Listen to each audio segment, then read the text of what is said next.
Welcome to the deep dive. Now, if you're like most of us, you probably think fitness means, grinding out an hour, maybe more, in the gym every day. Well, get ready, because today we're diving into some source material that really challenges that idea. It claims revolutionary results can come from extreme efficiency. That's absolutely right. And our mission for this deep dive, it's laser focused.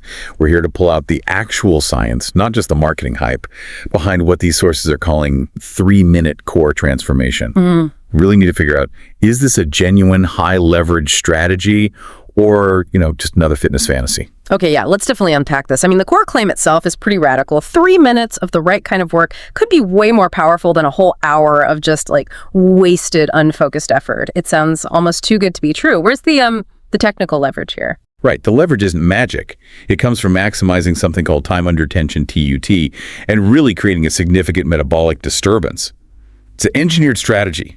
The whole 3 minutes, designed to push your core to near maximal fatigue. And that triggers a substantial EPOC effect. EPOC? Yeah, excess post-exercise oxygen consumption. Sure. Basically, it's where your body keeps burning extra calories long after you've finished the actual exercise, after those 3 minutes are over. Ah, okay. That framing makes sense, maximizing the metabolic return on the time you invest. It's compelling. So the strategy targets 3 specific things: definition, especially the obliques, melting stubborn fat by getting the heart rate up, and activating the right muscles to, as they say, ignite your metabolism like a rocket. So if we're committed to this idea, training smarter, no longer we can't afford to waste even the first minute, what's the high efficiency way to wake the body up? We need rapid systemic activation, something that gets the nervous system prepped for maximal muscle recruitment. So we're skipping the slow stuff, like, a gentle jog. Okay, so the sources kick off with something called party dance jumps. I gotta admit, if I saw someone doing these in the gym, I might think they lost a bet or something. How do these jumps, which look purely like cardio, serve as some kind of core priming secret weapon? Yeah, they look a bit funny, but they're way more than just cardio. Think of them as the body's neurological espresso shot. Necessary. They're not low impact. That rapid dynamic movement, it primes your fast twitch muscle fibers and significantly boosts proprioceptive feedback. Proprioceptive feedback? Yeah, your sense of where your body is in space. By demanding instant balance and coordination, these jumps light up your entire core, wake up the obliques specifically, and make your whole nervous system alert.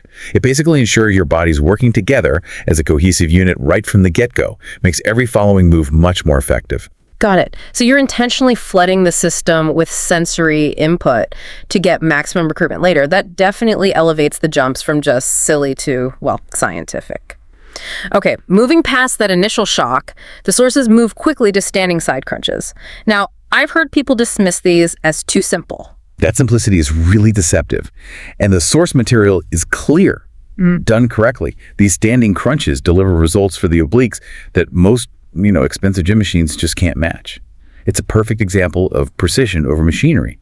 The focus has got to be technique. How so? You need a focused, intense isometric hold right at the peak of the contraction. And absolutely no swinging, no momentum at all. Okay, but if someone's just starting, how do they make sure they're actually hitting the obliques and not just tilting their hips? Good question. You need to actively engage your glutes. Squeeze them. If your glutes are locked solid, any side movement has to come from your core muscles. You need to consciously feel the obliques tighten, almost like you're squeezing water out of a towel, and hold that maximal recruitment before slowly releasing. It's the quality of that contraction that matters, not just the movement. Okay, so we've woken up the nervous system, pre-fatigued the obliques a bit, we've navigated that prep phase, now we hit the intense part, the fat torching segment. This sounds like where the 3 minutes really earn their keep. Exactly. This is the critical bit. It's focused on pure core contraction and rotational power. Those are the real keys to this high-intensity functional transformation. The sources combine stabilization and mobility here. They talk about lateral planks, immediately followed by hip dips, and then hip deep twists. If we're aiming for max efficiency, what's the synergy? Why these 3 together? Well, that trio forces your core to work against gravity and rotational forces at the same time. It demands constant stabilization from those deeper core muscles like the transverse abdominis. Then the hip dips and the deep twists, they just compound the stress. It torches fat, strengthens the core, and boosts mobility, all under maximal resistance. You're maximizing the output by basically giving it no rest between different kinds of stabilization demands. Then we get into these high-intensity rotational moves. The sources describe them pretty vividly. Russian twists, for example, they say it's like spinning the obliques like a turbo blender. Yeah, that intensity is needed, but the phrase needs context. You're aiming for maximum oblique involvement by rotating through your torso, not just swinging your arms around. If you're just swinging fast, you're using momentum, and that tends to activate your hip flexors, your back, everything but the obliques you're targeting. And right after that, bicycle crunches are designed across the body, melting fat with surgical precision. Surgical precision. That implies incredible control. But if the goal is maximum output in minimum time, wouldn't most people just naturally speed up? How do you ensure that absolute control without spending the whole precious 3 minutes just meticulously checking your form? And this is maybe the most crucial insight of the whole routine. Every single move, from the planks to the twists, must prioritize control, not speed. The moment you sacrifice form for pace, you instantly shift the load away from the target muscles. It goes to your lower back, your hips, and suddenly this efficient workout becomes an injury risk. You need maximal time under tension. That means counting seconds, focusing on the hold, not just banging out reps. The quality of that muscle contraction has to be 100% focused on the obliques themselves. Right. That clarity really anchors this intense middle section. Okay, so we've covered the explosive neurological start and the demanding controlled intensity. Now we're into the final phase, section 3. This seems more about cleaning up the work while protecting the spine. Yes, exactly. The cool down has to be strategic too. We need low impact, but still high efficiency movements. These make sure all the muscle fibers got worked, especially those deep stabilizers. And importantly, we need to minimize the cumulative strain on the lumbar spine after all that intense work. The sources mention V-sit side crunches and lying trunk rotations for this. They use the term cleaning the obliques. That sounds a bit like jargon. What does cleaning the obliques actually mean here? Yeah, that term refers to a final targeted effort. It's about guaranteeing activation of those deeper stabilizing muscles, specifically the transverse abdominis again. See, after the fatigue from the intense rotational stuff, the big surface muscles like your six-pack muscle might be pretty exhausted. So these V-sits and rotations, done slowly, mindfully, they force those deeper stabilizing muscles to work at a lower intensity. It helps restore central stability and minimizes any leftover spinal strain from that concentrated fatigue. Okay, so it's like a final structural integrity check after the sprint. Makes sense. And finally, the mindful wrap-up, stretching. Now, if the goal is muscle transformation, why stretch muscles we just push to exhaustion? Doesn't stretching sometimes diminish the growth signal? That's a good point, and the goal here is quite nuanced. Yes, we are relaxing the core, but, and this is crucial, without turning it off completely. You're right that intense static stretching right after a workout could potentially interfere with hypertrophy signals.